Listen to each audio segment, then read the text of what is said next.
ನಮಸ್ಕಾರ. ಮುಖ್ಯಾಂಶಗಳು. ರಕ್ಷಣಾ ಇಲಾಖೆಗೆ ಅಗತ್ಯ ಉಪಕರಣಗಳ ಪೂರೈಕೆಯಲ್ಲಿ ಬಿಇಎಂಎಲ್ ಸಂಸ್ಥೆಯ ಪಾತ್ರ ಮಹತ್ವದ್ದು. ರಾಜನಾಥ್ ಸಿಂಗ್. ಭಾರತದ ಹೊಸ ಕೃಷಿ ಕಾಯ್ದೆಗಳು ರೈತರ ಆದಾಯ ಹೆಚ್ಚಿಸಲು ಸಹಕಾರಿ. ಮಧ್ಯವರ್ತಿಗಳ ಪಾತ್ರ ತಗ್ಗಿಸಿ ಗ್ರಾಮೀಣ ಆರ್ಥಿಕತೆಗೆ ಒತ್ತು. ಐಎಂಎಫ್ ಅಭಿಮತ. ನಾಳೆ ಭದ್ರಾವತಿಗೆ ಕೇಂದ್ರ ಗೃಹ ಸಚಿವ ಅಮಿತ್ ಶಾ ಭೇಟಿ. ದಕ್ಷಿಣ ಭಾರತದ ರ್ಯಾಪಿಡ್ ಆಕ್ಷನ್ ಫೋರ್ಸ್ ಘಟಕಕ್ಕೆ ಶಂಕುಸ್ಥಾಪನೆ. ಹಾಗೂ ಕೋವಿಡ್-19 ಲಸಿಕೆ ವಿತರಣೆ ಅಭಿಯಾನಕ್ಕೆ ನಾಳೆ ಪ್ರಧಾನಿ ನರೇಂದ್ರ ಮೋದಿ ಚಾಲನೆ. ಆರೋಗ್ಯ, ಪೊಲೀಸ್ ಸಿಬ್ಬಂದಿ, ಪೌರ ಕಾರ್ಮಿಕರಿಗೆ ಮೊದಲ ಆದ್ಯತೆ. Doctor K Sudhakar. ವಾರ್ತೆಗಳ ವಿವರ. ಬಿಇಎಂಎಲ್ ತಯಾರಿಸಿರುವ ಮಾನವರಹಿತ ಮೆಟ್ರೋ ರೈಲು ಬೋಗಿಗಳನ್ನು ರಕ್ಷಣಾ ಸಚಿವ ರಾಜನಾಥ್ ಸಿಂಗ್ ಬೆಂಗಳೂರಿನಲ್ಲಿಂದು ಅನಾವರಣಗೊಳಿಸಿದರು. ರಕ್ಷಣಾ ಇಲಾಖೆ ಕಾರ್ಯದರ್ಶಿ ರಾಜ್ಕುಮಾರ್, ಬಿಇಎಂಎಲ್ ಸಂಸ್ಥೆಯ ವ್ಯವಸ್ಥಾಪಕ ನಿರ್ದೇಶಕ ಡಾಕ್ಟರ್ ದೀಪಕ್ ಕುಮಾರ್ ಓಟ ಉಪಸ್ಥಿತರಿದ್ದರು.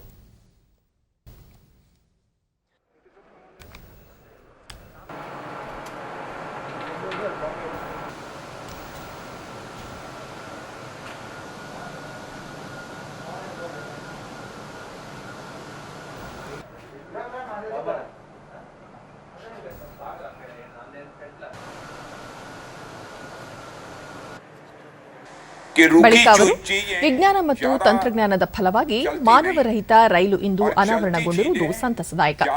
ಈ ವಿಶಿಷ್ಟ ರೈಲು ನಿರ್ಮಾಣ ಕಾರ್ಯದಲ್ಲಿ ಸಂಸ್ಥೆಯ ಪಾತ್ರ ಶ್ಲಾಘನೀಯ. ಆತ್ಮನಿರ್ಭರ್ ಭಾರತದ ರೂವಾರಿಗಳಾದ ಸಂಸ್ಥೆಯ ಸಿಬ್ಬಂದಿಗಳು ಅಭಿನಂದನಾರ್ಹ ಎಂದರು.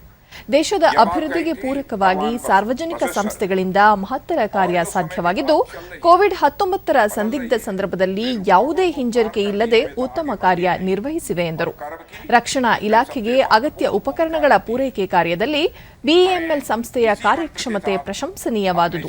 ಸ್ವತಂತ್ರ ಪೂರ್ವದಿಂದಲೂ ರೈಲು ಬೋಗಿ ನಿರ್ಮಾಣ ಕಾರ್ಯದಲ್ಲಿ ಸಂಸ್ಥೆಯ ಪ್ರಥಮ ಸ್ಥಾನದಲ್ಲಿದ್ದು, ರಕ್ಷಣಾ ಇಲಾಖೆ ಕಲ್ಲಿದ್ದಲು, ರಸ್ತೆ ನಿರ್ಮಾಣ ಕಾರ್ಯಗಳಿಗೆ ಅಗತ್ಯ ಉಪಕರಣಗಳ ತಯಾರಿಕೆಯಲ್ಲಿ ಸಂಸ್ಥೆ ಪ್ರಮುಖ ಪಾತ್ರ ನಿರ್ವಹಿಸಿದೆ ಎಂದರು.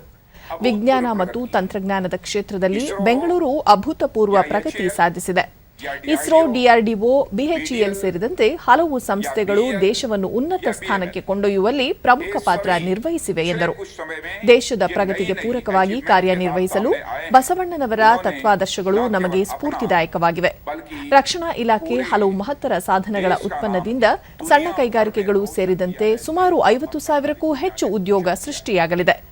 ನಮ್ಮ ಮೆಟ್ರೋ ರೈಲು ಅಂತಾರಾಷ್ಟ್ರೀಯ ಮಟ್ಟದ ಹೆಗ್ಗಳಿಕೆಗೆ ಪಾತ್ರವಾಗಿದೆ. ಪ್ರಧಾನಿ ನರೇಂದ್ರ ಮೋದಿಯವರ ಆಶಯದಂತೆ ಮುಂದಿನ ದಿನಗಳಲ್ಲಿ ರಕ್ಷಣಾ ಇಲಾಖೆಯು ಪ್ರಮುಖ ನಿರ್ವಹಣಾ ಕೇಂದ್ರವಾಗಿ ಪರಿವರ್ತನೆಯಾಗಲಿದೆ ಎಂದರು. का उद्घाटन किया था 6 महीने के भीतर ही उसका परिणाम आज हमारे सामने दिख रहा है और यह बड़ी बात है. इसकी मैं पुनः सराहना करना चाहता हूं. इसी तरह अन्य ऑर्गेनाइजेशंस ने भी हाल के वर्षों में जिन नई नई हाइट्स को टच किया है, वह भारत को एक बिल्कुल तकनीकी संपन्न, टेक्नोलॉजी के मामले में पूरी तरह से रिच एक कंट्री बनाने में बहुत ही अपना इम्पॉर्टेंट रोल प्ले कर रहा है. पहले जो हमारे ऑपरेटर्स हैं, प्लेटफॉर्म हैं कि खरीद की पॉलिसी में आया हुआ बदलाव हो. इसी तरह मैंडेटरी लोकल खरीद में भी बढ़ावा देने के लिए कई ऐसे महत्वपूर्ण कदम उठाए गए हैं. हाल ही में 50,000 करोड़ रुपए के 83 तेजस फाइटर एयरक्राफ्ट की खरीद का प्रोसेस पर मुहर लगी है और मैं मानता हूं कि इस दिशा में एक बहुत बड़ा ये कदम है. ಹೊಸ ಕೃಷಿ ಕಾಯ್ದೆಗಳನ್ನು ವಿರೋಧಿಸಿ ಪ್ರತಿಭಟನೆ ನಡೆಸುತ್ತಿರುವ ರೈತ ಸಂಘಟನೆಗಳೊಂದಿಗೆ ದೆಹಲಿಯಲ್ಲಿಂದು ಕೇಂದ್ರ ಸರ್ಕಾರ ನಡೆಸಿದ 9ನೇ ಸುತ್ತಿನ ಮಾತುಕತೆಯಲ್ಲಿ ಯಾವುದೇ ನಿರ್ಣಯಕ್ಕೆ ಬರಲು ಸಾಧ್ಯವಾಗಿಲ್ಲ. ಇದೇ 19ರಂದು ರೈತರೊಂದಿಗೆ ಮತ್ತೊಂದು ಸುತ್ತಿನ ಮಾತುಕತೆ ನಡೆಸಲಾಗುವುದು ಎಂದು ಕೇಂದ್ರ ಕೃಷಿ ಸಚಿವ ನರೇಂದ್ರ ಸಿಂಗ್ ತೋಮರ್ ತಿಳಿಸಿದ್ದಾರೆ. ಸಭೆಯ ನಂತರ ಮಾಧ್ಯಮಗಳೊಂದಿಗೆ ಮಾತನಾಡಿದ ಅವರು, ರೈತ ಸಂಘಟನೆಗಳೊಂದಿಗೆ ಇಂದಿನ ಸಭೆಯಲ್ಲಿ ಯಾವುದೇ ನಿರ್ಧಾರಕ್ಕೆ ಬರಲು ಸಾಧ್ಯವಾಗಿಲ್ಲ. ಮಾತುಕತೆಗಳ ಮೂಲಕ ಒಮ್ಮತದ ತೀರ್ಮಾನಕ್ಕೆ ಬರುವ ಬಗ್ಗೆ ಸರ್ಕಾರ ಸಕಾರಾತ್ಮಕವಾಗಿದೆ ಎಂಬ ಆಶಯ ವ್ಯಕ್ತಪಡಿಸಿದರು. ದೆಹಲಿಯ ಗಡಿಯಲ್ಲಿ ಕೊರೆಯುವ ಚಳಿಯಲ್ಲಿ ರೈತರು ಪ್ರತಿಭಟನೆ ನಡೆಸುತ್ತಿರುವುದಕ್ಕೆ ಸರ್ಕಾರ ಕಳವಳ ಹೊಂದಿದೆ. ರೈತರ ಸಮಸ್ಯೆಗಳಿಗೆ ಪರಿಹಾರ ರೂಪಿಸುವಂತೆ ಸುಪ್ರೀಂ ಕೋರ್ಟ್ ನೀಡಿರುವ ಆದೇಶವನ್ನು ಸರ್ಕಾರ ಸ್ವಾಗತಿಸುತ್ತದೆ. ಸುಪ್ರೀಂ ಕೋರ್ಟ್ನಿಂದ ನೇಮಿಸಲ್ಪಟ್ಟ ಸಮಿತಿಯ ಮುಂದೆ ಸರ್ಕಾರ ತನ್ನ ವಿಚಾರಗಳನ್ನು ಮಂಡಿಸಲಿದೆ ಎಂದು ಸಚಿವರು ಪ್ರಶ್ನೆಯೊಂದಕ್ಕೆ ಉತ್ತರಿಸಿದರು. 3 ಹೊಸ ಕೃಷಿ ಕಾಯ್ದೆಗಳ ಜಾರಿಗೆ ಸುಪ್ರೀಂ ಕೋರ್ಟ್ ಮುಂದಿನ ಆದೇಶ ನೀಡುವವರೆಗೆ ತಡೆ ವಿಧಿಸಿದ್ದು, ರೈತರ ಕುಂದುಕೊರತೆ ಹಾಗೂ ಸರ್ಕಾರದ ಅಭಿಮತ ಆಲಿಸಲು ಸಮಿತಿಯೊಂದನ್ನು ರಚಿಸುವುದಾಗಿ ಸುಪ್ರೀಂ ಕೋರ್ಟ್ ಇತ್ತೀಚೆಗೆ ಪ್ರಕಟಿಸಿತ್ತು. ಭಾರತೀಯ ಕಿಸಾನ್ ಯೂನಿಯನ್ ಅಧ್ಯಕ್ಷ ಭೂಪಿಂದರ್ ಸಿಂಗ್ ಮಾನ್, ಮಹಾರಾಷ್ಟ್ರದ ಶೇಟ್ಕರಿ ಸಂಘಟನೆಯ ಅಧ್ಯಕ್ಷ ಅನಿಲ್ ಘನವತ್, ಅಂತಾರಾಷ್ಟ್ರೀಯ ಆಹಾರ ನೀತಿ ಸಂಶೋಧನಾ ಸಂಸ್ಥೆಯ ಪ್ರಮೋದ್ ಕುಮಾರ್ ಜೋಶಿ ಹಾಗೂ ಕೃಷಿ ಆರ್ಥಿಕ ತಜ್ಞ ಅಶೋಕ್ ಗುಲಾಟಿ ಅವರನ್ನು ಸಮಿತಿಯ ಸದಸ್ಯರನ್ನಾಗಿ ನೇಮಿಸಲಾಗಿತ್ತು. ಆದರೆ 4 ಸದಸ್ಯರ ಈ ಸಮಿತಿಯಿಂದ ಭೂಪಿಂದರ್ ಸಿಂಗ್ ಮಾನ್ ನಿನ್ನೆ ಹಿಂದೆ ಸರಿದಿದ್ದಾರೆ.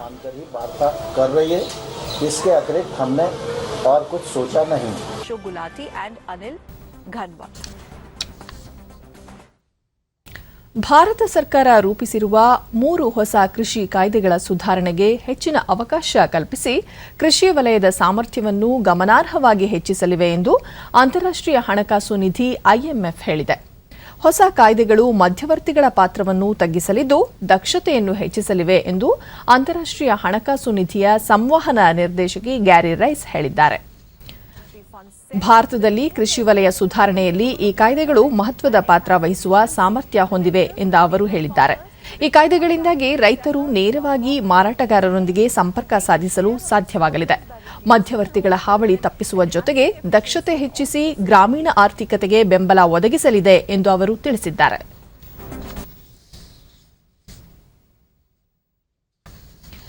ರಾಜ್ಯದಲ್ಲಿ 323 ಕೋಟಿ ರೂಪಾಯಿ ಅಂದಾಜು ವೆಚ್ಚದ 2 ರಾಷ್ಟ್ರೀಯ ಹೆದ್ದಾರಿ ಯೋಜನೆಗಳಿಗೆ ಕೇಂದ್ರ ಭೂ ಸಾರಿಗೆ ಮತ್ತು ಹೆದ್ದಾರಿ ಖಾತೆ ಸಚಿವ ನಿತಿನ್ ಗಡ್ಕರಿ ಶಿಲಾನ್ಯಾಸ ನೆರವೇರಿಸಿದರು. ಹುಬ್ಬಳ್ಳಿ ನಗರದಲ್ಲಿ ರಾಣಿ ಚೆನ್ನಮ್ಮ ವೃತ್ತ ಹಾದು ಹೋಗುವ ಎತ್ತರಿಸಿದ ಕಾರಿಡಾರ್ ಯೋಜನೆ, ಕಲಘಟಕಿ ತಾಲೂಕಿನ ಸಮೀಪದ ರಾಷ್ಟ್ರೀಯ ಹೆದ್ದಾರಿ 63ರಲ್ಲಿ 4 ಪಥದ ರಸ್ತೆ, ಸಣ್ಣ ಸೇತುವೆ ನಿರ್ಮಾಣ ಕಾಮಗಾರಿಗಳಿಗೆ ಚಾಲನೆ ನೀಡಿದರು. ಕಾರ್ಯಕ್ರಮದಲ್ಲಿ ಮುಖ್ಯಮಂತ್ರಿ ಬಿಎಸ್ ಯಡಿಯೂರಪ್ಪ, ಸಂಸದೀಯ ವ್ಯವಹಾರಗಳ ಸಚಿವ ಪ್ರಹ್ಲಾದ್ ಜೋಶಿ ಹಾಗೂ ಹಿರಿಯ ಅಧಿಕಾರಿಗಳು ಪಾಲ್ಗೊಂಡಿದ್ದರು.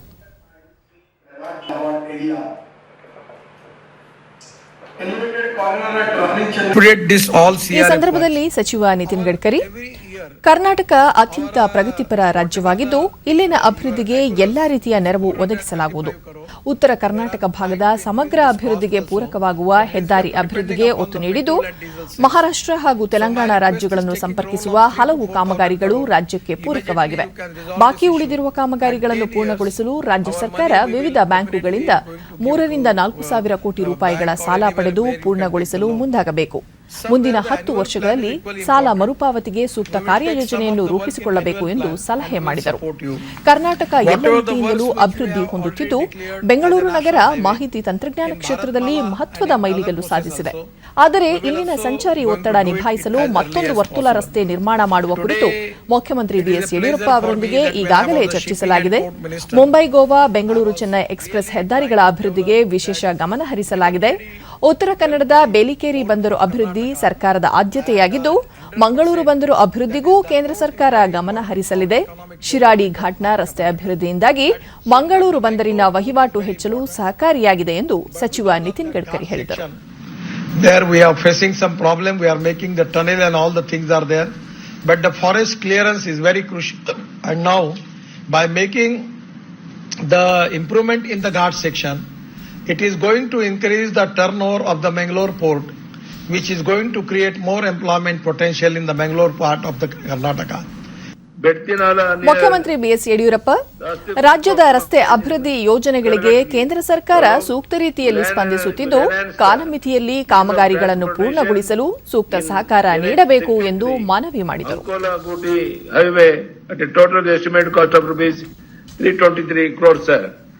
I fondly recall the fact that Honorable Minister had laid foundation stone for highway projects and dedicated some projects to the nation worth about 10,000 crores, sir. ಪ್ರಧಾನಿ ನರೇಂದ್ರ ಮೋದಿ ಜಗತ್ತಿನ ಅತಿದೊಡ್ಡ ಕೋವಿಡ್-19 ನಿರೋಧಕ ಲಸಿಕೆ ನೀಡುವ ಕಾರ್ಯಕ್ರಮಕ್ಕೆ ನಾಳೆ ವಿಡಿಯೋ ಕಾನ್ಫರೆನ್ಸ್ ಮೂಲಕ ಚಾಲನೆ ನೀಡಲಿದ್ದಾರೆ. ಭಾರತಾದ್ಯಂತ ಆರಂಭವಾಗುವ ಲಸಿಕಾ ಅಭಿಯಾನದಲ್ಲಿ ದೇಶದ ಮೂಲೆ ಮೂಲೆಗಳಲ್ಲೂ ಲಸಿಕೆ ನೀಡಲಾಗುತ್ತದೆ. ಎಲ್ಲ ರಾಜ್ಯಗಳು ಹಾಗೂ ಕೇಂದ್ರಾಡಳಿತ ಪ್ರದೇಶಗಳ ಒಟ್ಟು 3,006 ಸ್ಥಳಗಳನ್ನು ಸಂಪರ್ಕಿಸಲಾಗುವುದು. ಪ್ರತಿ ಸ್ಥಳದಲ್ಲಿ ಸುಮಾರು 100 ಫಲಾನುಭವಿಗಳಿಗೆ ಲಸಿಕೆ ನೀಡಲಾಗುವುದು. ಮೊದಲ ಹಂತದಲ್ಲಿ ಆದ್ಯತಾ ಗುಂಪುಗಳಾದ ಸರ್ಕಾರಿ ಹಾಗೂ ಖಾಸಗಿ ವಲಯದ ಆರೋಗ್ಯ ಕಾರ್ಯಕರ್ತರು, ಸಮಗ್ರ ಶಿಶು ಅಭಿವೃದ್ಧಿ ಯೋಜನೆಯ ಕಾರ್ಯಕರ್ತರಿಗೆ ಲಸಿಕೆ ನೀಡಲಾಗುವುದು. 18 ವರ್ಷದೊಳಗಿನ ವ್ಯಕ್ತಿಗಳಿಗೆ ಲಸಿಕೆ ಹಾಕುವಂತಿಲ್ಲ. ಗರ್ಭಿಣಿ ಮತ್ತು ಹಾಲುಣಿಸುತ್ತಿರುವ ತಾಯಂದಿರಿಗೆ ಕೋವಿಡ್-19 ಲಸಿಕೆ ನೀಡುವಂತಿಲ್ಲ ಎಂದು ಕೇಂದ್ರ ಸರ್ಕಾರ ಈಗಾಗಲೇ ಸೂಚನೆಗಳನ್ನು ನೀಡಿದೆ. ಲಸಿಕಾ ಕಾರ್ಯಕ್ರಮ ಕೇಂದ್ರ ಆರೋಗ್ಯ ಮತ್ತು ಕುಟುಂಬ ಕಲ್ಯಾಣ ಸಚಿವಾಲಯ ಅಭಿವೃದ್ಧಿಪಡಿಸಿರುವ ಆನ್ಲೈನ್ ಡಿಜಿಟಲ್ ಪ್ಲಾಟ್ಫಾರ್ಮ್ ಕೋವಿನ್ ಮೂಲಕ ನಡೆಯಲಿದೆ. ಇದು ಲಸಿಕೆ ದಾಸ್ತಾನುಗಳ ನೈಜ ಮಾಹಿತಿ ಶೇಖರಣಾ ತಾಪಮಾನ ಹಾಗೂ ಲಸಿಕೆ ಪಡೆಯುವ ಫಲಾನುಭವಿಗಳ ಪತ್ತೆಯನ್ನು ಸುಗಮಗೊಳಿಸಲಿದೆ. ಈ ಡಿಜಿಟಲ್ ಪ್ಲಾಟ್ಫಾರ್ಮ್ ಲಸಿಕೆ ನೀಡುವ ಎಲ್ಲ ಹಂತದ ಕಾರ್ಯಕ್ರಮ ವ್ಯವಸ್ಥಾಪಕರಿಗೆ ನೆರವಾಗಲಿದೆ. ಕೋವಿಡ್-19 ಸಾಂಕ್ರಾಮಿಕ ಲಸಿಕೆ ಹಾಗೂ ಕೋವಿನ್ ತಂತ್ರಾಂಶಗಳಿಗೆ ಸಂಬಂಧಿಸಿದ ಪ್ರಶ್ನೆಗಳಿಗೆ ಉತ್ತರಿಸಲು ಸಹಾಯವಾಣಿ 1075 ಅನ್ನು ಸ್ಥಾಪಿಸಲಾಗಿದೆ. ನಾಗರಿಕ ವಿಮಾನಯಾನ ಸಚಿವಾಲಯದ ಸಕ್ರಿಯ ಬೆಂಬಲದೊಂದಿಗೆ ಕೋವಿಶೀಲ್ಡ್, ಕೋವ್ಯಾಕ್ಸಿನ್ ಲಸಿಕೆಗಳ ಸಾಕಷ್ಟು ಪ್ರಮಾಣಗಳನ್ನು ಈಗಾಗಲೇ ಎಲ್ಲ ರಾಜ್ಯಗಳು, ಕೇಂದ್ರಾಡಳಿತ ಪ್ರದೇಶಗಳಿಗೆ ತಲುಪಿಸಲಾಗಿದೆ. ಈ ಲಸಿಕೆಗಳನ್ನು ರಾಜ್ಯ, ಕೇಂದ್ರಾಡಳಿತ ಪ್ರದೇಶ ಸರ್ಕಾರಗಳು ಜಿಲ್ಲೆಗಳಿಗೆ ತಲುಪಿಸಿದ್ದು, ಜನರ ಭಾಗವಹಿಸುವಿಕೆ ತತ್ವದ ಆಧಾರದ ಮೇಲೆ ಕಾರ್ಯಕ್ರಮ ಪ್ರಾರಂಭಿಸಲು ಎಲ್ಲ ಸಿದ್ಧತೆ ಮಾಡಲಾಗಿದೆ.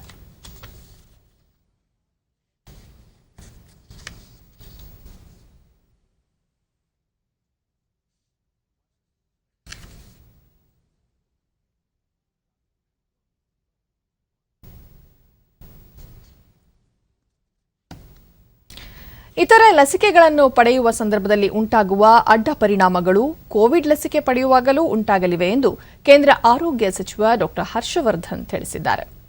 ಲಸಿಕೆಯಿಂದ ಕೆಲವರಿಗೆ ಸಣ್ಣದಾಗಿ ಜ್ವರ, ದೇಹದಲ್ಲಿ ಮೈಕೈ ನೋವು ಕಾಣಿಸಿಕೊಳ್ಳಬಹುದು. ಆದರೆ ಲಸಿಕೆ ಪಡೆಯುವುದರಿಂದ ಮಹಿಳೆಯರು ಮತ್ತು ಪುರುಷರ ಸಂತಾನ ಫಲವತ್ತತೆ ಮೇಲೆ ಪ್ರತಿಕೂಲ ಪರಿಣಾಮ ಬೀರುತ್ತದೆ ಎಂಬ ಊಹಾಪೋಹಗಳಿಗೆ ಯಾವುದೇ ಆಧಾರ ಇಲ್ಲ. ಈ ಕುರಿತು ವೈಜ್ಞಾನಿಕ ಅಧ್ಯಯನ ನಡೆದಿದ್ದು, ಇಂತಹ ಖಚಿತವಲ್ಲದ ಊಹಾಪೋಹಗಳಿಗೆ ಕಿವಿಗೊಡಬಾರದು ಎಂದು ಮನವಿ ಮಾಡಿದ್ದಾರೆ. ಜಗತ್ತಿನ ಅತಿದೊಡ್ಡ ಕೋವಿಡ್ ಲಸಿಕೆ ಕಾರ್ಯಕ್ರಮಕ್ಕೆ ಸೂಕ್ತ ರೀತಿಯಲ್ಲಿ ದೇಶ ಸಜ್ಜುಗೊಂಡಿದೆ. ಈ ಕುರಿತು ಆರೋಗ್ಯ ಮೂಲಸೌಕರ್ಯವನ್ನು ಮೇಲ್ದರ್ಜೆಗೇರಿಸಲಾಗಿದ್ದು, ಆಧುನಿಕ ತಂತ್ರಜ್ಞಾನದ ಮೂಲಕ ಲಸಿಕೆ ನೀಡುವ ಕಾರ್ಯಕ್ರಮವನ್ನು ಯೋಜಿತ ರೀತಿಯಲ್ಲಿ ಕೈಗೊಳ್ಳಲಾಗುತ್ತಿದೆ ಎಂದು ಸಚಿವ ಡಾ ಹರ್ಷವರ್ಧನ್ ತಿಳಿಸಿದ್ದಾರೆ.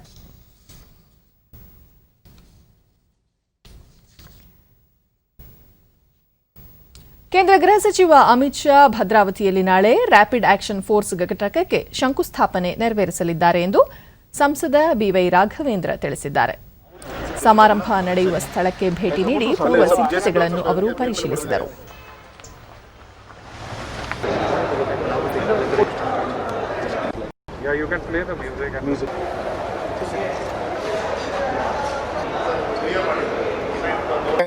ಎರಡನೇ ಬಾರಿಗೆ ಡಿಡಿ ನ್ಯೂಸ್ನೊಂದಿಗೆ ಮಾತನಾಡಿದ ಅವರು, ದಕ್ಷಿಣ ಭಾರತದ ರ್ಯಾಪಿಡ್ ಆಕ್ಷನ್ ಫೋರ್ಸ್ ಘಟಕ ಭದ್ರಾವತಿಯಲ್ಲಿ ಸ್ಥಾಪನೆಯಾಗುತ್ತಿರುವುದು ಕನ್ನಡಿಗರಿಗೆ ಹೆಮ್ಮೆಯ ಸಂಗತಿಯಾಗಿದೆ ಎಂದರು.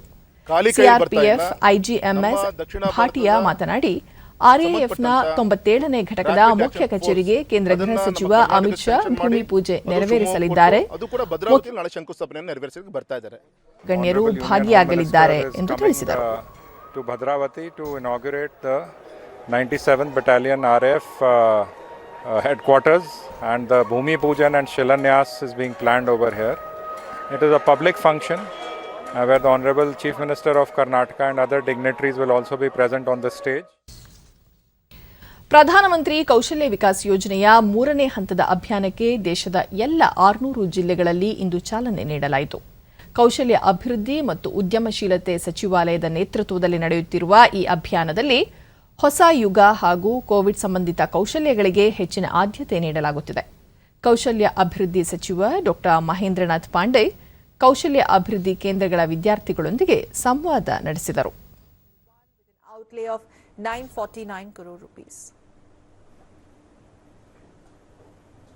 नारा आप लोगों ने दिया, गूंज उठा कौशल का नारा, आत्मनिर्भर बनेगा देश हमारा।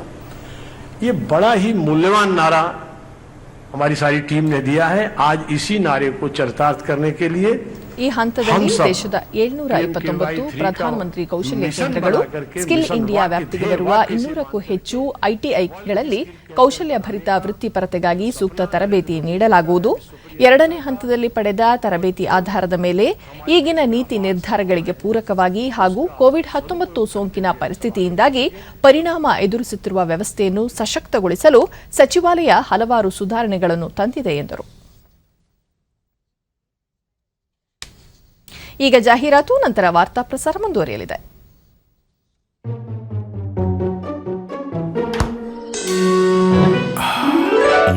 ಐಸ್ ಕ್ರೀಮ್ ತಿಂತೀಯಾ? ಐಸ್ ಕ್ರೀಮ್ ಇದು ಡಬಲ್ ಆನಂದ. ಮೊದಲನೇ ಆನಂದ ಪಾಲಿಸಿ ಅವಧಿಯ ಕೊನೆಯಲ್ಲಿ ಮೆಚುರಿಟಿ ಕ್ಲೇಮ್ನ ಪೂರ್ಣ ಸಂದಾಯ. ಮತ್ತೆ ಎರಡನೇದ್ದು ನಿಮ್ಮ ಆಪ್ತರಿಗಾಗಿ ಲೈಫ್ ಕವರ್ನ ಪೂರ್ಣ ಮೊತ್ತ ಯಾವುದೇ ಪ್ರೀಮಿಯಂ ಇಲ್ಲದೆ. LIC ನ್ಯೂ ಜೀವನಾನಂದ್, ಆನಂದವೇ ಆನಂದ.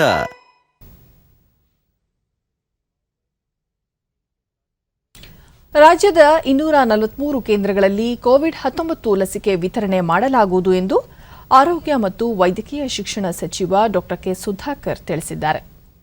ಲಸಿಕೆ ವಿತರಣೆ ಕುರಿತು ಬೆಂಗಳೂರಿನಲ್ಲಿ ಇಂದು ಜಿಲ್ಲಾಧಿಕಾರಿ, ಜಿಲ್ಲಾ ಪಂಚಾಯತ್ ಸಿಇಒ, ಜಿಲ್ಲಾ ಆರೋಗ್ಯಾಧಿಕಾರಿಗಳೊಂದಿಗೆ ಸಭೆ ನಡೆಸಿ ಮಾತನಾಡಿದ ಅವರು, ಬೆಂಗಳೂರಿನ ಮೆಡಿಕಲ್ ಕಾಲೇಜಿನಲ್ಲಿ ಲಸಿಕಾ ವಿತರಣಾ ಕಾರ್ಯಕ್ರಮಕ್ಕೆ ನರೇಂದ್ರ ಮೋದಿ ಅವರು ವಿಡಿಯೋ ಕಾನ್ಫರೆನ್ಸ್ ಮೂಲಕ ಚಾಲನೆ ನೀಡಲಿದ್ದಾರೆ ಎಂದು ತಿಳಿಸಿದರು. ಬೆಂಗಳೂರಿನ 10 ಆಸ್ಪತ್ರೆಗಳು ಸೇರಿದಂತೆ 237 ಕೇಂದ್ರಗಳಲ್ಲಿ ಕೋವಿಶೀಲ್ಡ್ ಹಾಗೂ ಬಳ್ಳಾರಿ, ಶಿವಮೊಗ್ಗ, ಹಾಸನ, ಚಿಕ್ಕಮಗಳೂರು, ಚಾಮರಾಜನಗರ ಮತ್ತು ದಾವಣಗೆರೆ ಕೇಂದ್ರಗಳಲ್ಲಿ ಕೋವ್ಯಾಕ್ಸಿನ್ ಲಸಿಕೆ ವಿತರಿಸಲಾಗುವುದು ಎಂದು ತಿಳಿಸಿದರು.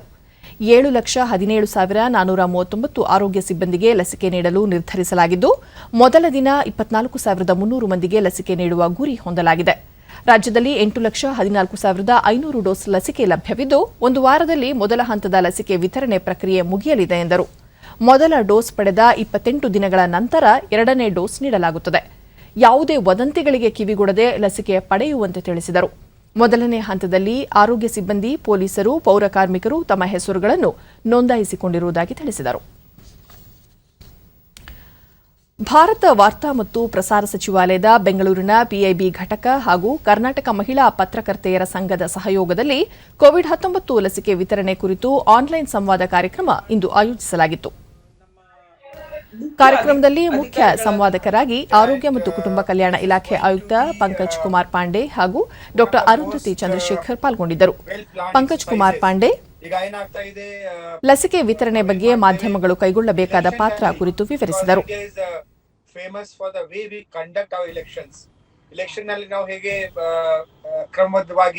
ಶಿಸ್ತು ಕ್ರಮವಾಗಿ ನಾವು ಕಂಡಕ್ಟ್ ಮಾಡ್ತೇವೆ ಎಲೆಕ್ಷನ್ಸ್, ಅದೇ ತರ ನಾವು ಇದು ವ್ಯಾಕ್ಸಿನೇಷನ್ ಡ್ರೈವ್ ಕೂಡ ಮಾಡಬೇಕು. And with that thing in mind, ಇದೇ ಸಂದರ್ಭದಲ್ಲಿ ಲಸಿಕೆ ಕುರಿತಾದ ಪ್ರಶ್ನೆಗಳಿಗೆ ಉತ್ತರಗಳನ್ನು ನೀಡಿದರು. ಈಗ every vaccination booth will be like an election booth in the sense that only authorized persons are allowed to go there. ಆಮೇಲೆ ಅಲ್ಲಿ 5 ನಂತರ ಡಾ ಅರುಂಧತಿ ಚಂದ್ರಶೇಖರ್ ಲಸಿಕೆ ನೀಡಲು 243 ಲಸಿಕಾ ಕೇಂದ್ರಗಳಲ್ಲಿ ಕೈಗೊಂಡಿರುವ ಸಿದ್ಧತೆಗಳ ಕುರಿತು ವಿವರಿಸಿ, ಲಸಿಕೆ ಕುರಿತು ಯಾವುದೇ ಆತಂಕ ಬೇಡ ಎಂದು ತಿಳಿಸಿದರು. ಹಲೋ, ಕೇಳಿಸ್ತಾ ಇದೆಯಾ ಮೇಡಮ್? ಕೇಳಿಸ್ತಾ ಇದೆಯಾ?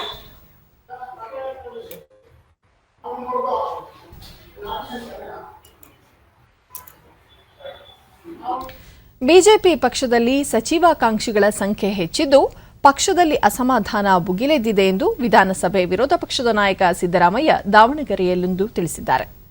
ನಾನು ಪರಿಶಿಷ್ಟ ಪಂಗಡ ವಿರೋಧಿಯಲ್ಲ. ಕುರುಬ ಸಮುದಾಯಕ್ಕೆ ಪರಿಶಿಷ್ಟ ಪಂಗಡ ಮೀಸಲಾತಿಗಾಗಿ ಕನಕಪೀಠದ ಸ್ವಾಮೀಜಿ ಪಾದಯಾತ್ರೆ ಆರಂಭಿಸಿದ್ದಾರೆ. ಕೆಲವರು ರಾಜಕೀಯ ಕಾರಣಕ್ಕಾಗಿ ನನ್ನನ್ನು ವಿರೋಧಿಯಂತೆ ಬಿಂಬಿಸುತ್ತಿದ್ದಾರೆ ಎಂದು ದೂರಿದರು. ಇವರು ಹೇಳಿದ್ದಾರೆ, ಯಾರು ವಿಶ್ವನಾಥ್ ಹೇಳಿದ್ದಾರೆ, ಬಿಡುಗಡೆ ನಾಳಿದ್ದಾಗ್ತದೆ ಅಂತ. ಅದರಲ್ಲಿ ಬಹಳ ಕೆಟ್ಟದಾಗೆಲ್ಲ ಇದೆ ಅಂತ ಹೇಳ್ತಾರೆ. So let there be a thorough enquiry on that.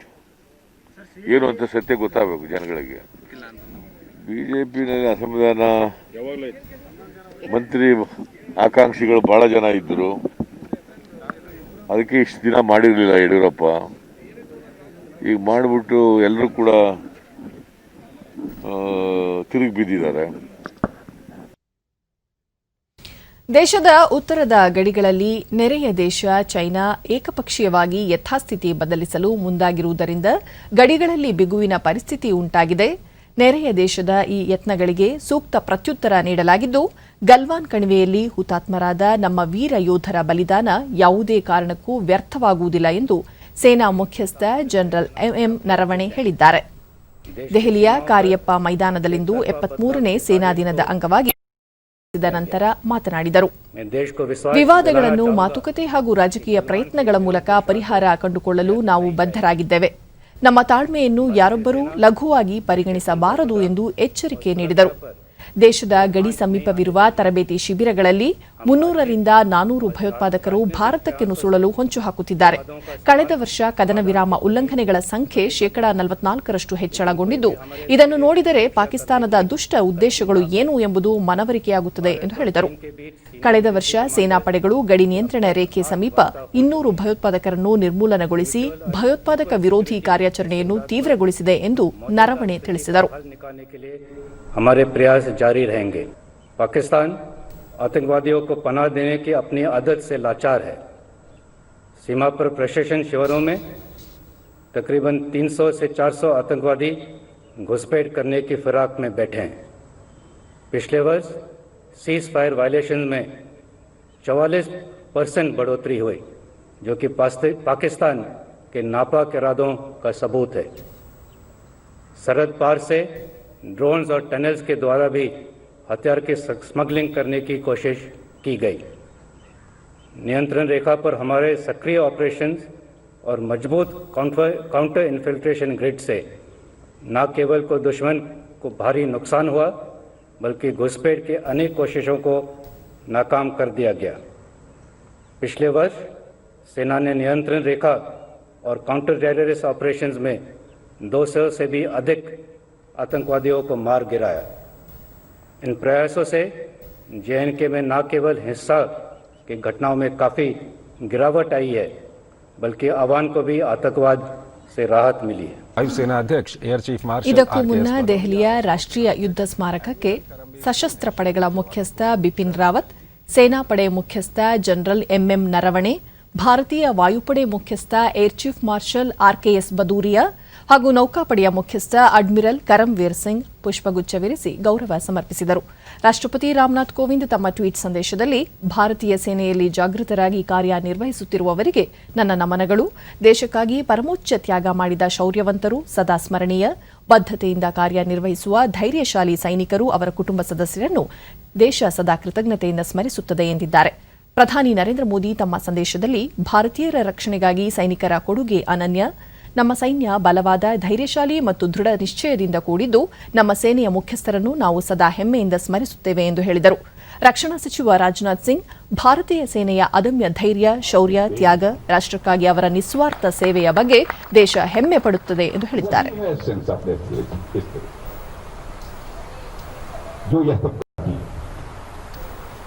Bharat का जहां तक प्रश्न है, भारत किसी के साथ संघर्ष नहीं चाहता, किसी के साथ भारत युद्ध नहीं चाहता. हम तो चाहते हैं सभी के शांति, पड़ोसी के साथ भी शांति चाहते हैं, और विश्व की जितने भी कंट्रीज हैं सबके साथ हम शांति चाहते हैं. ಕೇಂದ್ರ ವಾಣಿಜ್ಯ ಮತ್ತು ಕೈಗಾರಿಕಾ ಸಚಿವಾಲಯದ ಉದ್ಯಮ ಉತ್ತೇಜನ ಇಲಾಖೆ ಆಯೋಜಿಸಿರುವ 2 ದಿನಗಳ ನವೋದ್ಯಮಗಳ ಭಾರತ ಅಂತಾರಾಷ್ಟ್ರೀಯ ಶೃಂಗಸಭೆ ಪ್ರಾರಂಭ ದೆಹಲಿಯ ವಿಜ್ಞಾನ ಭವನದಲ್ಲಿಂದು ಆರಂಭಗೊಂಡಿತು. ಕೇಂದ್ರ ವಾಣಿಜ್ಯ ಮತ್ತು ಕೈಗಾರಿಕಾ ಸಚಿವ ಪಿಯೂಷ್ ಗೋಯಲ್ ಶೃಂಗಸಭೆಯ ಉದ್ಘಾಟನಾ ಸಮಾವೇಶ ಉದ್ದೇಶಿಸಿ ಮಾತನಾಡಿ, ನೆರೆಹೊರೆ ದೇಶಗಳು ಮೊದಲು ಎಂಬ ಭಾರತದ ನೀತಿಯ ಅನಾವರಣ ಈ ಸಮಾವೇಶವಾಗಿದ್ದು, ಬಿಮ್ಸ್ಟಿಕ್ ಸದಸ್ಯ ದೇಶಗಳೊಂದಿಗೆ ಸಹಭಾಗಿತ್ವ ಹೆಚ್ಚಿಸಲು ಈ ಶೃಂಗಸಭೆ ನೆರವಾಗಲಿದೆ ಎಂದರು. ಜಗತ್ತಿನ ನವೋದ್ಯಮಗಳ ವಿವಿಧ ಪರಿಕಲ್ಪನೆಗಳನ್ನು ಅನಾವರಣಗೊಳಿಸಲು ಈ ಶೃಂಗಸಭೆ ಅವಕಾಶ ನೀಡಲಿದೆ ಎಂದರು. ಕಳೆದ 5 ವರ್ಷಗಳಲ್ಲಿ ದೇಶದಲ್ಲಿ 41,000 ನವೋದ್ಯಮಗಳು ಆರಂಭಗೊಂಡಿದ್ದು, ಜಗತ್ತಿನಲ್ಲಿಯೇ ಅತ್ಯಂತ ತ್ವರಿತಗತಿಯಲ್ಲಿ ಆರಂಭಗೊಂಡ ನವೋದ್ಯಮಗಳು ಇವುಗಳಾಗಿದ್ದು, ಭಾರತ ಜಗತ್ತಿನ ನವೋದ್ಯಮಗಳ ಕೇಂದ್ರವಾಗಿದೆ ಎಂದು ಸಚಿವರು ಹೇಳಿದರು. ಶೃಂಗಸಭೆಯಲ್ಲಿ ಬಿಮ್ಸ್ಟಿಕ್ ದೇಶಗಳ ಸದಸ್ಯರು ಪಾಲ್ಗೊಂಡಿದ್ದರು.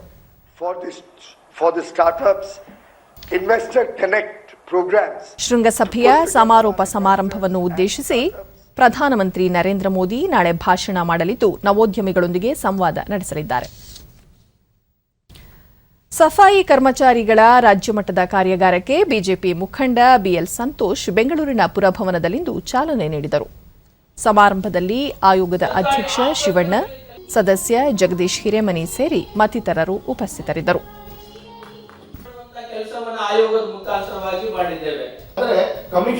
ನಂತರ ಬಿಎಲ್ ಸಂತೋಷ್, ಸಫಾಯಿ ಕರ್ಮಚಾರಿಗಳಿಗೆ ಸಾಮಾಜಿಕ ನ್ಯಾಯ ಒದಗಿಸಲು ಆಯೋಗ ರಚಿಸಲಾಗಿದೆ. ಕೋವಿಡ್-19 ಸಂದರ್ಭದಲ್ಲಿ ಸಫಾಯಿ ಕರ್ಮಚಾರಿಗಳಿಂದ ಹಿಡಿದು ವೈದ್ಯರು, ಪೊಲೀಸರು, ದಾದಿಯರು ಸಲ್ಲಿಸಿರುವ ಸೇವೆ ದೇಶ ಎಂದೂ ಮರೆಯಲು ಸಾಧ್ಯವಿಲ್ಲ. ಸೇವಾ ಮನೋಭಾವದಿಂದ ಕಾರ್ಯನಿರ್ವಹಿಸಿದವರಿಗೆ ನ್ಯಾಯ ಸಿಗಬೇಕು ಎಂದು ಅಭಿಪ್ರಾಯಪಟ್ಟರು. ಒಂದು ನಮ್ಮ ಎದುರುಗಡೆ ಇರತಕ್ಕಂಥ ನ್ಯಾಷನಲ್ ಸಫಾಯಿ ಕರ್ಮಚಾರಿ ಕಮಿಷನ್ ಫಾರ್ ಸಫಾಯಿ ಕರ್ಮಚಾರಿನ ಸದಸ್ಯರಾಗಿರ್ತಕ್ಕಂಥ ನಮ್ಮವರೇ ಆಗಿರ್ತಕ್ಕಂಥ ಸನ್ಮಾನ್ಯ ಜಗದೀಶ್ ಹಿರೇಮನಿ ಅವ್ರು ಮಾಡಿರ್ತಕ್ಕಂಥ ಕೆಲಸದ ಪುಸ್ತಕವನ್ನ ಇದೀಗ ತಾನೇ ನಿಮ್ಮೆಲ್ಲರ ಎದುರಿಗೆ ನಾನು ತೆರೆದಿಟ್ಟೆ. ನೋಡ್ಬೇಕೆಲ್ಲರೂ ನಿಮ್ ಕೈ ಸಿಕ್ಕಿದಾಗ ನೋಡ್ಬೇಕು, ಇಷ್ಟೆಲ್ಲ ಕೆಲಸ ಮಾಡಬಹುದು. ಜಗದೀಶ್ ಹಿರೇಮನಿ, ಪೌರ ಕಾರ್ಮಿಕರ ಹಿತ ಕಾಪಾಡಲು ಕೇಂದ್ರ ಸರ್ಕಾರ ಹಲವು ಅಭಿವೃದ್ಧಿ ಕಾರ್ಯಯೋಜನೆಗಳನ್ನು ಹಮ್ಮಿಕೊಳ್ಳುವ ಮೂಲಕ ಈ ಸಮುದಾಯಕ್ಕೆ ನ್ಯಾಯ ಒದಗಿಸಿದೆ. ಪ್ರಧಾನಿ ನರೇಂದ್ರ ಮೋದಿ ಅವರು ಪೌರ ಕಾರ್ಮಿಕರ ಬಗ್ಗೆ ಅಪಾರ ಗೌರವ ಹೊಂದಿದ್ದಾರೆ ಎಂದು ತಿಳಿಸಿದರು. ಯೋಜನೆಗಳನ್ನು ಕೊಡೋದ್ರ ಮುಖಾಂತರವಾಗಿ, ಈ ಇಲಾಖೆಗಳಿಗೆ ಶಕ್ತಿಯನ್ನು ಕೊಡೋದ್ರ ಮುಖಾಂತರವಾಗಿ ಈ ಇಲಾಖೆಗೆ ಒಂದು ಶಕ್ತಿಯುತವಾಗಿರ್ತಕ್ಕಂಥ ಆಯೋಗದ ಸದಸ್ಯರನ್ನ, ಅಧ್ಯಕ್ಷರನ್ನ ನೇಮಕವನ್ನ ಮಾಡೋದ್ರ ಮುಖಾಂತರವಾಗಿ ಇವತ್ತು ದೇಶದಲ್ಲಿ ಸಫಾಯಿ ಕರ್ಮಚಾರಿಗಳ ಒಂದು ಅಭಿವೃದ್ಧಿಯನ್ನ ನೋಡೋದಕ್ಕೆ ಸನ್ಮಾನ್ಯ ಪ್ರಧಾನಮಂತ್ರಿ ನರೇಂದ್ರ ಮೋದಿ ಅವರು ಕಾರಣೀಭೂತರಾಗಿದ್ದಾರೆ ಅನ್ನೋದಕ್ಕೆ ನಾನು ಹೆಮ್ಮೆ ಪಡ್ತಾ ಇದ್ದೇನೆ. ಉತ್ತಮ ಮಾರುಕಟ್ಟೆ ದೊರೆಯುವ ಹಿನ್ನೆಲೆಯಲ್ಲಿ ರೈತರು ಇತ್ತೀಚೆಗೆ ಕಡಲೆ ಬೆಳೆಯ ಬಗ್ಗೆ ಹೆಚ್ಚಿನ ಆಸಕ್ತಿ ತೋರುತ್ತಿದ್ದಾರೆ. ಈ ಹಿನ್ನೆಲೆಯಲ್ಲಿ ಕಡಲೆ ಬೆಳೆ ಇಳುವರಿ ಹೆಚ್ಚಿಸುವ ಕಳೆ ಮತ್ತು ಕೀಟ ನಿಯಂತ್ರಕ ಕ್ರಮಗಳ ಬಗ್ಗೆ ಕೃಷಿ ವಿಜ್ಞಾನಿಗಳು ರೈತರಿಗೆ ಮಾಹಿತಿ ನೀಡುತ್ತಿದ್ದಾರೆ. ಚಿತ್ರದುರ್ಗ ಜಿಲ್ಲೆ ಹಿರಿಯೂರು ತಾಲೂಕು ಬಬ್ಬೂರು ಕೃಷಿ ವಿಜ್ಞಾನ ಕೇಂದ್ರ ಹಾಗೂ ಹಿರಿಯೂರು ಕೃಷಿ ಇಲಾಖೆ ಸಹಯೋಗದಲ್ಲಿ ತಾಲೂಕಿನ ಹೂವಿನಹೊಳೆ ಗ್ರಾಮದಲ್ಲಿ ಕಡಲೆ ಬೆಳೆಯ ಕುರಿತು ಇತ್ತೀಚೆಗೆ ಪ್ರಾತ್ಯಕ್ಷಿಕೆ ಹಮ್ಮಿಕೊಳ್ಳಲಾಗಿತ್ತು. ಬಿತ್ತನೆಯಾದ 30 ದಿನಗಳಲ್ಲಿ ಕಡಲೆ ಬೆಳೆಯ ಕುಡಿ ಚಿವುಟುವುದು, ಬೀಜೋಪಚಾರ, ಪೋಷಕಾಂಶ ನೀಡಿಕೆ, ಕೀಟ ನಿವಾರಣಾ ಹತೋಟಿ ಇತ್ಯಾದಿಗಳ ಕುರಿತು ಪ್ರಾತ್ಯಕ್ಷಿಕೆ ನೀಡಲಾಯಿತು. ರೈತ ರವೀಂದ್ರ, ಕಡಲೆಗೆ ಹೆಚ್ಚಿನ ಮಳೆಯ ಅಗತ್ಯವಿಲ್ಲ, ಅಲ್ಲದೆ ಕಡಲೆಯನ್ನು ಕೇಂದ್ರ ಸರ್ಕಾರವೇ ಬೆಂಬಲ ಬೆಲೆ ನೀಡಿ ಖರೀದಿಸುವುದರಿಂದ ಮಾರುಕಟ್ಟೆಯ ಸಮಸ್ಯೆಯೂ ಇರದು ಎಂದು ತಿಳಿಸಿದರು. ಅಧಿಕ ಲಾಭಾಂಶ ಇದೆ, ಆಮೇಲೆ ಒಳ್ಳೆ ರೇಟ್ ಇದೆ.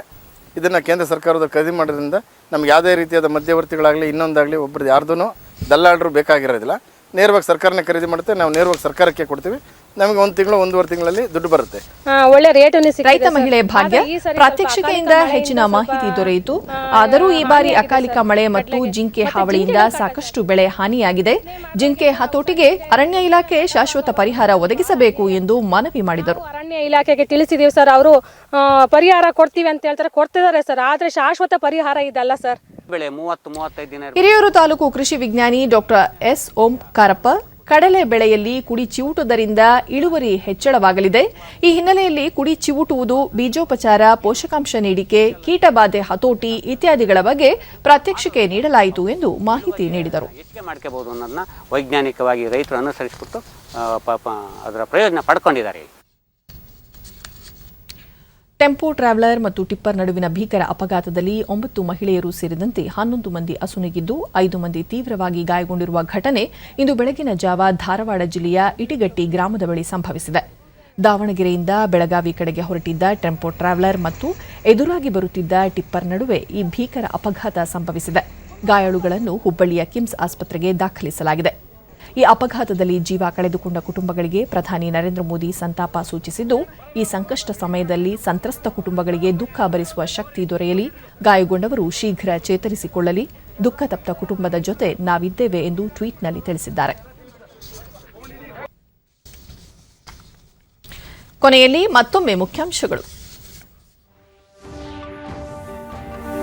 ರಕ್ಷಣಾ ಇಲಾಖೆಗೆ ಅಗತ್ಯ ಉಪಕರಣಗಳ ಪೂರೈಕೆಯಲ್ಲಿ ಬಿಇಎಂಎಲ್ ಸಂಸ್ಥೆಯ ಪಾತ್ರ ಮಹತ್ವದ್ದು, ರಾಜನಾಥ್ ಸಿಂಗ್. ಭಾರತದ ಹೊಸ ಕೃಷಿ ಕಾಯ್ದೆಗಳು ರೈತರ ಆದಾಯ ಹೆಚ್ಚಿಸಲು ಸಹಕಾರಿ, ಮಧ್ಯವರ್ತಿಗಳ ಪಾತ್ರ ತಗ್ಗಿಸಿ ಗ್ರಾಮೀಣ ಆರ್ಥಿಕತೆಗೆ ಒತ್ತು, ಐಎಂಎಫ್ ಅಭಿಮತ. ನಾಳೆ ಭದ್ರಾವತಿಗೆ ಕೇಂದ್ರ ಗೃಹ ಸಚಿವ ಅಮಿತ್ ಶಾ ಭೇಟಿ, ದಕ್ಷಿಣ ಭಾರತದ ರ್ಯಾಪಿಡ್ ಆಕ್ಷನ್ ಫೋರ್ಸ್ ಘಟಕಕ್ಕೆ ಶಂಕುಸ್ಥಾಪನೆ. ಹಾಗೂ ಕೋವಿಡ್-19 ಲಸಿಕೆ ವಿತರಣೆ ಅಭಿಯಾನಕ್ಕೆ ನಾಳೆ ಪ್ರಧಾನಿ ನರೇಂದ್ರ ಮೋದಿ ಚಾಲನೆ. ಆರೋಗ್ಯ, ಪೊಲೀಸ್ ಸಿಬ್ಬಂದಿ, ಪೌರ ಕಾರ್ಮಿಕರಿಗೆ ಮೊದಲ ಆದ್ಯತೆ, ಡಾಕ್ಟರ್ ಕೆ ಸುಧಾಕರ್. ನಮ್ಮ ವಾರ್ತಾ ಪ್ರಸಾರವನ್ನು ನೀವು ಡಿಡಿ ಚಂದನ ನ್ಯೂಸ್ ಯೂಟ್ಯೂಬ್ ಚಾನೆಲ್ನಲ್ಲೂ ವೀಕ್ಷಿಸಬಹುದು.